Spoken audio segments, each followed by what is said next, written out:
NBR কর্মকর্তা কর্মচারীদের কর্মসূচির খবর জানাতে যাচ্ছি সহকর্মী নাহিদ প্রিন্সের কাছে। নাহিদ, প্রেস ব্রিফিং কখন শুরু হবে, সবশেষ কি তথ্য রয়েছে আপনার কাছে? প্রেস ব্রিফিং কিছুক্ষণের মধ্যেই শুরু হবে, আয়োজন চলছে। তো সকাল 9টা থেকেই যে এনবিআর এর সাথে যুক্ত যেসব প্রতিষ্ঠান রয়েছে সেই প্রতিষ্ঠানের কিন্তু সদস্যরা সকাল থেকেই এখানে এসেছেন এবং তারা কর্মবিরতি পালন করছেন। তারা বলছিলেন যে গতকালকে যে তাদের বৈঠকটি হয়েছিল অর্থ উপদেষ্টার সঙ্গে সেটি ফলপ্রসূ হয়নি, তাই তারা আজকে তারা নতুন কর্মসূচি দিবেন, যেখানে কি হবে বা না হবে।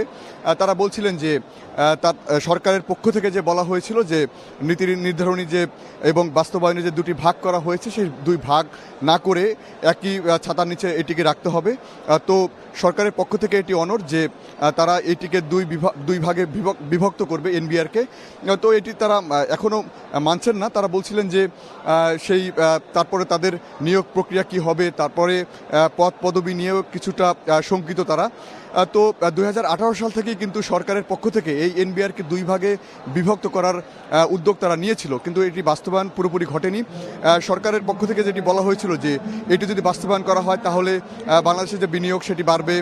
তারপরে ব্যবসায়ীরা যে এবিবিসিআই যে তারাও বলছিলেন যে এটি যদি দুই ভাগে বিভক্ত করা হয় তাহলে তারাও হয়রানির শিকার হবে না এবং প্রচুর পরিমাণে কর থেকে শুরু করে তারা রাজস্ব খাতে এখানে উন্নয়ন করা যাবে তারা বলছিলেন। তো আইএমএফও বলছেন যে এটি প্রতিটা দেশেই কিন্তু সেই এই এনবিআর বা এই যে রাজস্ব খাত দুই ভাগে বিভক্ত রয়েছে। তো এই ছিল আমার কাছে সেই এনবিআর এর ভবন থেকে সর্বশেষ। কিছুক্ষণ পরে জানা যাবে যে এখানকার সর্বশেষ আপডেট কী রয়েছে। দর্শক, আমরা জানছিলাম এনবিআর কর্মকর্তা কর্মচারীদের কর্মসূচির খবর। এই ঈদে জামা জুতো অ্যাক্সেসরিজের ডিসকাউন্ট।